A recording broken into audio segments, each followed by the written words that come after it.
இப்போ சமீபத்தில் ஏழுமலை அவர் வந்து சர்தார் படத்துக்காக பிரசாத் லேப்ல வந்து 20 அடி உயரத்தில் ரோப் கட்ட போய் தவறி விழுந்திருக்காரு. இப்படி செவரு இதில் கீழே இங்கே ஒரு இது இருக்குது, நடுவில் விழுந்திருக்காரு.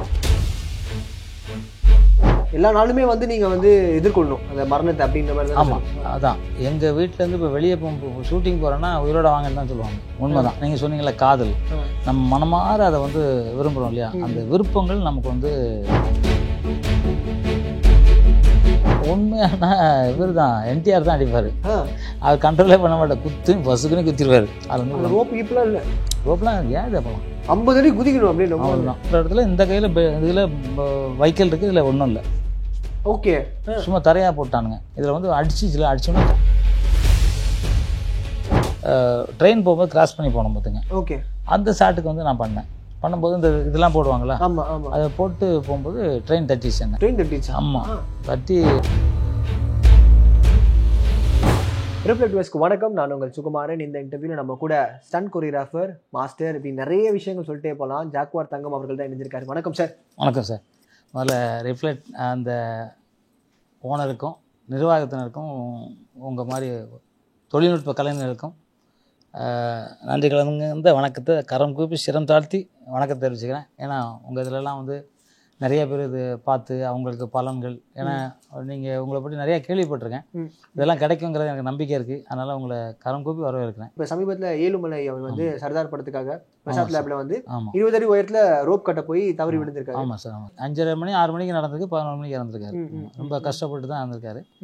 அது என்ன, ஷூட்டிங்லாம் முடிஞ்சிட்டு ரோப் கலட்ட போயிருக்காரு. ஓகே, மாட்டில் ரோப் கலட்டுறதுக்கு போயிருக்காரு.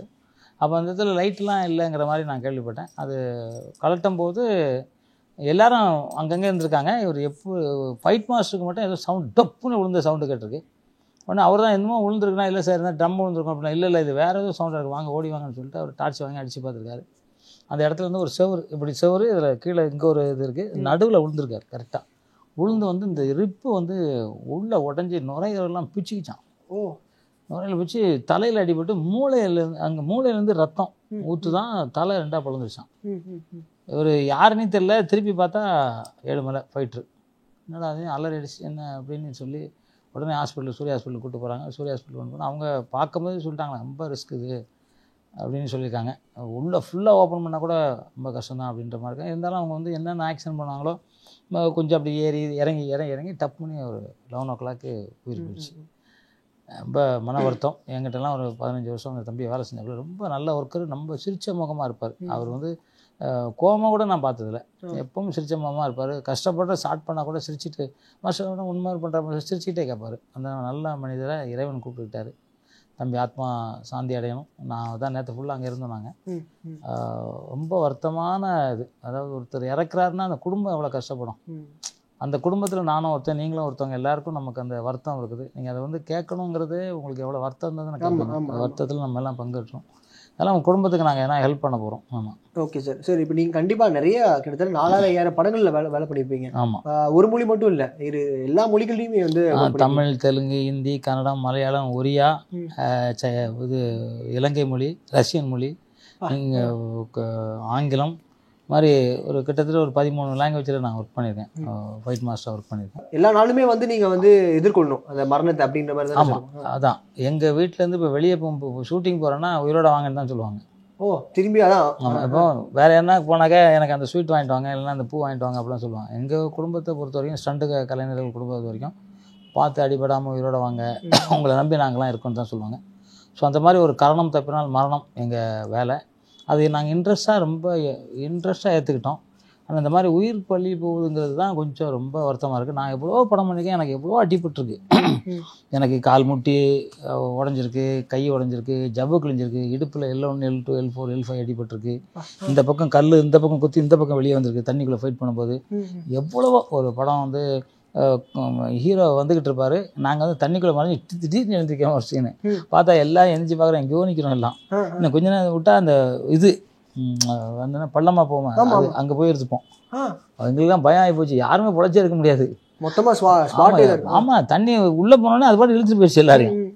அப்புறம் அந்த ஷாட்டை எடுத்தோம். அது விஷ்ணுவர்தன் ஹீரோ அந்த படம் நாங்கள் பண்ணோம். அது மாதிரி நிறையா ரிஸ்க் இருக்குது. உயிரோட பணயம் பண்ணி நாங்கள் எல்லாமே பண்ணியிருக்கோம். இருந்தாலும் இது வந்து ரொம்ப ஒரு ஒரு இதாக இருக்குது. இல்லை சார், அப்படி இருந்தாலும் பயம் இருக்கும்ல சார். அடுத்த நாள் ஐயோ என்ன இது இவ்வளோ ரிஸ்க்காக இருக்குது, நம்ம வேறு ஏதாவது கொலை பண்ணி போயிடலாமே அப்படின்ற மாதிரி இருக்கும். ஆனால் அதை தாண்டி அந்த காதல் இருக்குல்ல சார், அந்த தொழில் மேலே. கரெக்ட், உண்மைதான். நீங்கள் சொன்னீங்களா காதல், நம்ம மனமாற அதை வந்து விரும்புகிறோம் இல்லையா, அந்த விருப்பங்கள் நமக்கு வந்து நம்மளை அந்த மாதிரி பண்ண வைக்குது. செத்தா கூட பரவாயில்லடா, இந்த சண்டையில் செத்துறோம்டா, அப்படி தான் நினைப்போம். ஓ ஓகே. எங்களுக்கு ஸ்டார்ட் கேமரா ஆக்ஷன் வச்சுங்களேன், ட்ரெயினை நிறுத்த முடியாது இல்லையா, ஆமாம், ஏன்னா ஓடுவோம் ட்ரெயின் நிறுத்து. யானைக்கிட்ட ஃபைட் பண்ண முடியும், ஆக்ஷனான யானைக்கிட்ட போய் பாய்வோம் நாங்கள்.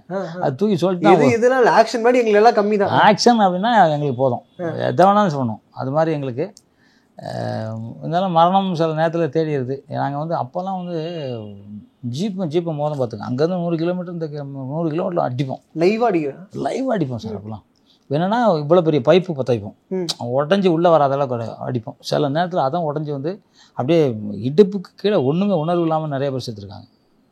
அந்த அடிப்பட்ட வேகத்தில் அப்படியே இதாயிரும். அதுதான் பயிற்சி நிறைய வேணுங்கிறது. இந்த இதுக்கெலாம் உடற்பயிற்சி பண்ணாக்க நம்ம எதையும் தாங்க முடியுங்கிறதுக்கு அதெல்லாம் ஒரு உதாரணம். நான்லாம் ஃபயர் ஷாட் நிறையா பண்ணுவேன். ஃபயர் ஷாட்டுக்கு வந்து இப்போ அப்போ வந்து 175 ரூபா ஃபைட்டர்ஸ்க்கு, 125 ரூபா சம்பளம். ஃபயருக்கு வந்து 300 ரூபா ஒரு நாளைக்கு. ஆமாம், ஒரு நாள் ஃபயர் பண்ணால் 300 ரூபா. அதுக்கு நாங்கள் வந்து துணிஞ்சு நிற்போம். அதுக்கு வந்து தம் இருந்தால் தான் மாஸ்டருங்க போடுவாங்க. நான் வந்து நிறையா மூச்சு உள்ளே பண்ண தெரியும், அதனால் எனக்கு வந்து ஃபயர் ஷாட் நிறையா வரும். அப்போ வந்து ரொம்ப கஷ்டப்படுவோம். என்னென்னா ஃபயர் கொடுத்தனா எப்படி இருக்கும், நம்ம என்ன சீத்தையா ஃபயர் கொடுத்தோன்னே, இல்லை ஆஞ்சநேயரா ஃபயர் கொடுத்தனா கூட அவங்களுக்கு ஜில்லுன்னு இருக்கு, நமக்கு திக்குன்னு இருக்கும் உள்ளே. பட் அதெல்லாம் தாங்கி 300 ரூபாய்க்கு அங்கே நடிப்போம். அப்போல்லாம் வந்து இப்போ மாதிரி சிஜிலாம் கிடையாது, ஒரிஜினல் தான், எல்லாமே ஒரிஜினல் தான், எல்லாம் பண்ணோம். படிக்கட்டுலலாம் 2வது மாடி படிக்கட்டுலேருந்து 2வது மாடியிலேருந்து உருண்டு இந்த ஷார்கேஸ்லாம் உடச்சி பொத்துன்னு தரையில் ஒரே ஷாட்டில் வந்து உருண்டு விடுவோம். 2மே டூப்பாக இருக்கும், வில்லனும் டூப்பு ஹீரோவும் டூப்பாக இருக்கும். அதெல்லாம் அப்போல்லாம் அவ்வளோ இருந்துச்சு, அவ்வளோ கஷ்டப்பட்டு தான் நாங்கள்லாம் பண்ணோம். நீங்கள் சொன்ன மாதிரி அது ஒரு ரொம்ப துயரமான சம்பவம். தம்பி இறந்தது. ஆமாம், இதில் 2-3 பேர் இந்த ஒரு வருஷத்தில் இறந்துருக்காங்க. Okay sir. இன்னும் நடிகர்கள்லாம் நீங்கள் வந்து சொல்லிக் கொடுத்த மாதிரி ஆக்ஷன்ஸ்லாம் பண்ணுவாங்க. அதில் சில பேர்லாம் அடிக்கிறது சொன்னால் உண்மையாக அடிக்கிறவங்கள ஆட்கள்லாம் இருப்பாங்கல்ல சார், அது மாதிரி யாரும் இருக்காங்க? உண்மையான இவர் தான், என்டிஆர் தான் அடிப்பார். அவர் கண்ட்ரோலே பண்ண மாட்டார், குத்து பசுக்குன்னு குத்திடுவார். ஓ ஓகே.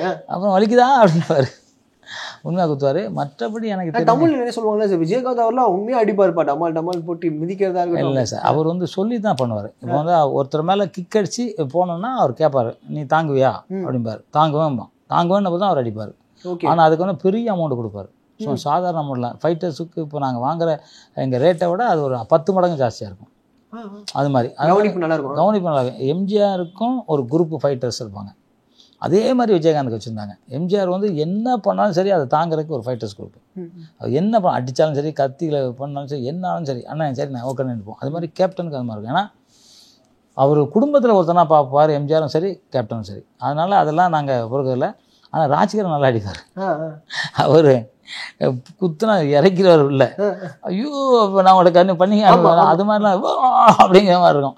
அந்த அளவு குத்து விழும் ராஜ்கிரண். ஏன்னா அது கண்ட்ரோல் மிஸ் ஆகிருக்கும். அது நம்ம ரொம்ப உஷாராக நிற்கணும், அந்த இடத்துலலாம் உஷாராக இருக்கணும். ஃபைட்டு அவர் இப்படி தான் அடிக்க போகிறாரு, கொஞ்சம் அவரும் அப்படி தான். ஃபைட்டு முடிஞ்சோடனே ஃபைட்டு ஒருத்தன் அடிச்சு கொடுத்தோன்னே ஒரு 1000 கீழே கொடுப்பார். அப்போவே நான் சொல்கிறது அந்த மாதிரி தெரியும், அடிபட்டுருச்சு அவனுக்கு அப்படின்னா ஒன்று ஒரு பணத்தெல்லாம் மட்டும் பார்க்கணும். ராஜ்கிரண் சார் நல்லா கொடுப்பார். அது மாதிரி நிறைய பேர் இருக்காங்க. கேப்டன் வந்து சொல்லி தான் நான் உதைக்க போகிறேன், ஸ்ட்ராங்காக இருந்து கேட்பார், அலர்ட் பண்ணுவார். ஆமாம், அலர்ட் பண்ணுவார். அவர் எங்களை மிதிக்கும் போது நாங்கள் அவரை தூக்கி கொடுக்கணும், அப்போ தான் அடுத்தவனை போய் உதைக்க முடியும். ஸோ அது பண்ணுவோம், அவர் நல்லா பண்ணுவார். அது ஓகே.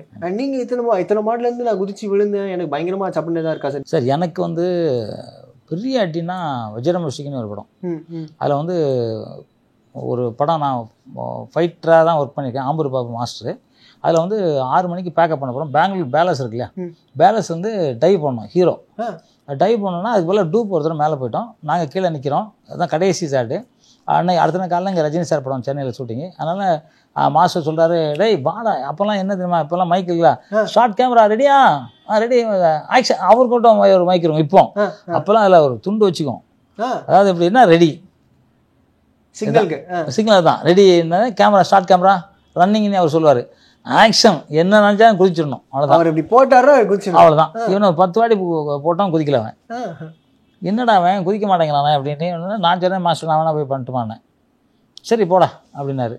படியேறி போயிட்டு அவர் சொல்கிறார், டேய் படியேறக்குள்ளே விடிஞ்சு போடா, ஒரு கடை டக்குனி வர வேண்டியதான், இவன் வரமாட்டேங்கடா அப்படின்னாரு. படியேறி போய் இதான் பார்த்தேன், 400 ஏக்கரா இது 400-4000 ஏக்கரா வருது காடு. அது நடுவில் அந்த பில்டிங், அந்த காட்டில் இருந்து காற்றடிக்கல, நம்ம இங்கே விழுந்தோன்னா அது அங்கே தள்ளி கொண்டு போட்டுரும். Okay okay okay. அவ்வளோ காற்றடிக்குது. அவன் சொல்கிறான், என்ன தங்க எதுக்கு நீ வந்தா, இதெல்லாம் ரொம்ப கஷ்டம், இதெல்லாம் வந்து 325 ரூபாய்க்கு இதெல்லாம் பண்ணணுமா? 125 ரூபாய்க்கு? ஆமாம், மேலேருந்து குதிக்க சொல்கிறேன். ஆமாம், இதுக்கு நம்ம இதுதான் போனால் போ அப்படின்னு சொல்கிறான். இல்லைப்பா நாளைக்கு வந்து காலையில் ரஜினி சார் படம் இருக்குது, வா கால்கிட்ட கொடு அப்படின்னு எட்டி பார்க்கும்போது தான் தெரிஞ்சு உங்களுக்கு என்னடா அது ஒன்றுமே தெரியல, பெட்டு எங்கே இருக்குன்னே தெரியல எனக்கு. ஒரு 50 அடிக்கு மேலே இருக்கும். பெங்களூர் பேலஸ் மேலே இருக்கும். பெங்களூர் பேலஸ் தெரியும்ல? ஆமாம் ஆமாம் ஆமாம். பெருசாக இருக்கும், 50 அடிக்கு மேலே தான் இருக்கும். வைக்கல் போட்டிருப்பாங்க. இப்போல்லாம் இந்த மாதிரி பாஞ்சு பெட்ருக்கு, ஏர் பெட்ருக்கு. அப்போல்லாம் அதெல்லாம் கிடையாது. வைக்கலை போட்டு ஒரு புடவையும் வேஷத்தையும் மூடி வச்சுருப்பாங்க. அது அவ்வளோதான். அதில் வந்து ரோப்பு கீப்பெலாம் இல்லை. ரோப்லாம் ஏன் அப்போலாம் 50 அடி குதிக்கணும் அப்படின்னு. அவ்வளோதான். இப்போ நான் வந்துட்டேன் சார், டை வர்றேன், அப்படி வரேன் சார், வந்துட்டேன். கை ஒன்ற இடத்துல இந்த கையில் இதில் வைக்கல் இருக்குது, இதில் ஒன்றும் இல்லை. ஓகே. சும்மா தரையாக போட்டானுங்க. இதில் வந்து அடிச்சிச்சுல, அடிச்சோன்னா கை இப்படி ஏறி இப்படி திரும்பிடுச்சு. அப்படியே மொத்தமாக ஃபஸ்ட்டு அடி 6 மாதம் எனக்கு அதை வந்து ரெடி பண்ணி எங்கள் வாத்தியார் வந்து கொஞ்சம் சித்தர், அவர் திருச்சியிலேருந்து வர சொல்லி அவர் ரெடி பண்ணி கொடுத்தாரு.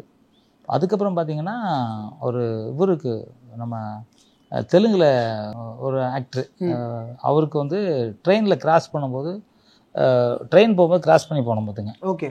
அந்த ஷாட்டுக்கு வந்து நான் பண்ணும்போது இந்த இதெல்லாம் போடுவாங்களா, ஆமாம் ஆமாம், அதை போட்டு போகும்போது ட்ரெயின் தட்டிச்சு என்ன. ட்ரெயின் தட்டிச்சு? ஆமாம், தட்டி ஒரு 100 அடிக்கு மேலே அந்த பக்கம் போய் பறந்து விழுந்தேன். என்னது ட்ரெயின் தட்டி வந்து அசால்ட்டாக சொல்கிறீங்க? ஆமாம் சார், அதெல்லாம் செத்துட்டேன்னு தான் சொன்னாங்க எல்லாரும். எல்லாம் செத்துட்டாங்க அப்படி தான் சொன்னாங்க, அடிபட்டு. நம்ம எக்ஸசைஸ்லாம் இரும்புத்தனமாக எக்ஸசைஸ் பண்ணனால நம்மளை ஒன்றும் பெரிய பாதிக்காமல், ஆனால் வேகமாக வந்து அடிக்காது. அதான் அவ்வளோ வேகமெல்லாம் வந்து பீஸ் ஆகிடும் இல்லையா. நமக்கு எதிர்பார்த்தானே போகிறோம், நம்மளை அடிக்க போகுதுன்னு நமக்கு தெரியும், ஆனால் அதுக்குள்ளே கிராஸ் பண்ணணும்னு தெரியும். ஆனால் ஒரு செகண்டில் வந்து ஒரு 20 கிலோமீட்டர் ஸ்பீடில் போகணும்னு வச்சுங்களேன். அந்த மாதிரி ஸ்பீடு சோபன் பாபு ஆக்டர் வந்து சோபன் பாபு சார், அது வந்து தட்டி தூக்கிடுச்சு என்ன. தூக்குனங்கிறது தான் பெரிய முள் செடியில் போய் விழுந்துட்டேன். ஓகே. முள் செடினா மூஞ்சை மட்டும் கவர் பண்ணிவிட்டு அப்படியே போய் விழுந்தா அங்கங்கே முள். இந்த முள் பிடுங்கிறதுக்கு 6 மாதம் ஆச்சு எனக்கு. முள் பிடுங்கிறதுக்கு நம்ம எங்கே இருக்கு உள்ள இருக்குன்னு தெரியாது. ஆமாம், அங்கே உள்ளே போய் அங்கே இதாகி பிடிங்கி எடுத்துட்டான். கொஞ்சம் ஒரு 2-3 முள் இருக்குன்னு நினைக்கிறேன். எப்போ எனக்கு வலிக்கும், எனக்கு எங்கேயாவது சரி முள் தான் நினச்சிக்குவேன், சரி அது இருக்கட்டும் அதுதான் விட்டுருவேன் அந்த மாதிரி இது. அப்புறம் அர்ஜுன் சார் ஃபஸ்ட்டு படம் பூஜா பலன், அவரோட ஹீரோவை நடித்த படம், அதில் வந்து முட்டி, அதான் ஃபஸ்ட்டு முட்டி உடஞ்சது எனக்கு. நிறைய எக்கச்சக்கமான காயங்களோட முட்டி உடஞ்ச உடனே டாக்டர் ஆப்ரேஷன் பண்ணியே தீரணுன்ட்டாங்க. இதே ஆப்ரேஷன் பண்ணால் இல்லைன்னா இதான் பிடிச்சணுன்ட்டேன். என்ன தெரியும் அந்த காலத்தில் ஆப்ரேஷன் தான். ஐயோ ஆப்ரேஷனா போடு. எங்கள் வாத்தியாருக்கு ட்ரெங்கால், எங்கள் வாத்தியார் திருச்சியில் இருந்தார். இங்கேருந்து ட்ரெங்கால் புக் பண்ணுவோம். அவர் வந்து ஜூபிட்டர் தேட்டர் கேள்விப்பட்டிருப்பீங்க, அது ஏற்றாவில் மறக்கடை எங்கள் வாத்தியாரில். அங்கே கொடுத்து எனக்கு ஜூபிட்டர் டாக்ஸி அந்த சேகர்னு ஒரு பையன் வந்து என்னோடய ஸ்டூடெண்ட்டு, அவர் சொல்லி வாத்தியார் கூப்பிட்டு வருவார். கூப்பிட்டு வந்து பேசுவார். அப்போல்லாம் ஒரு நிமிஷத்துக்கு இவ்வளோ காசு, ஒரு நிமிஷத்துக்கு ஆமாம் ஒரு காசு கொடுத்து பேசி, அப்புறம் அவர் அங்கேருந்து அப்போல்லாம் பஸ்ஸு தான், அந்த கால் டாக்ஸியோ அதெல்லாம் ஒன்றும் கிடையாது, பஸ்ஸில் தான் ஏறி வரணும். ஒரு நாள் 1.5 நாள் ஆகும் திருச்சியிலேருந்து வர்றதுக்கு. அவர் வந்து எனக்கு வந்து இந்த ஆப்ரேஷன் பண்ணதுக்கு ஒரு தைல போட்டு கட்டு போட்டார். கட்டு போட்டு 3 நாள் அந்த எண்ணெய் ஒன்று கொடுத்து இது ஊற்றிக்கிட்டா, அப்புறம் திருப்பி அவுத்துட்டு திருப்பி இந்த இதை பண்ணிட்டு ஒரு மூலிகையெல்லாம் கொஞ்சம் கொடுத்துட்டு போனார். சொன்னால் நம்மகிட்ட இன்றைக்கி வரைக்கும் அந்த முட்டி வலி இல்லை. ஆப்ரேஷன் பண்ணி ஸ்கேன் எடுத்து ஆப்ரேஷன் பண்ணி சொன்னது இன்றைக்கி வரைக்கும் வலி இல்லை. சித்தர் மருத்துவம் அவர் நிறைய விஷயங்கள் எனக்கு சொல்லி கொடுத்துருக்காரு. அந்த மாதிரி அடிபட்டுச்சு. அதுக்கப்புறம் பார்த்திங்கன்னா ஒரு புலிக்கிட்ட சண்டை போட்டு அடிபட்டுச்சு. மலைப்பாம்பு கூட பண்ணும்போது உடம்பை நெருக்கிடுச்சு என்ன மலைப்பாம்பு. உண்மையான பாம்பு தான், உண்மையான பாம்பு. அப்போல்லாம் டூப்ளிகேட் பாம்பு அது. வாயை தைக்கல, அந்த நாக்கு நீட்டணும், வாயை தைக்காதீங்க அப்படின்ட்டாங்க. தைக்கல, கையில் மட்டும் பிடிச்சிக்காதவங்க, நீ வந்து வேற ஒன்றும் பண்ணாதுனாங்க. மயக்க ஊசி போட்டிருக்கோனாங்க, ஒன்றுமே போடல. அவனுக்கு கொடுத்த உடனே முதுவெல்லாம் அப்படியே இப்படி இருந்து அப்படியே இருக்குது என்ன. நல்லா தெரியுது சார், இருக்குங்க பண்ணிருப்பா 2 நிமிஷம் ரெடி ஸ்டார்ட் கேமரா ஆக்ஷன். சரி ஓகே, அதெல்லாம் பண்ணிட்டு பார்த்தேன். ஓரளவு ரொம்ப உடஞ்சிருந்து நான் சமோசா அடிச்சு கீழே விழுந்துட்டேன். அடிச்சுன்னா அதுக்கு முதுகில் அடிப்பட்டு அதுக்கு அது உடனே விட்டுருச்சு. விட்ட உடனே உருட்டு ஓடி போயிட்டான். இல்லைன்னா எங்கடா உளிங்க போகுது டக்குன்னு. அது வந்து எல்லாரும் காப்பாற்றுவான்னு சொல்ல முடியாது, எல்லாரும் பார்த்து பயந்து, அதனால ஓடி போயிட்டேன். ஸோ அந்த மாதிரி நிறைய ஆக்சிடென்ட், எனக்கு ஏகப்பட்ட ஆக்சிடென்ட் ஆகிருக்கு. ஆனால் சந்தோஷமாக ஏற்றுக்கிட்டோம்.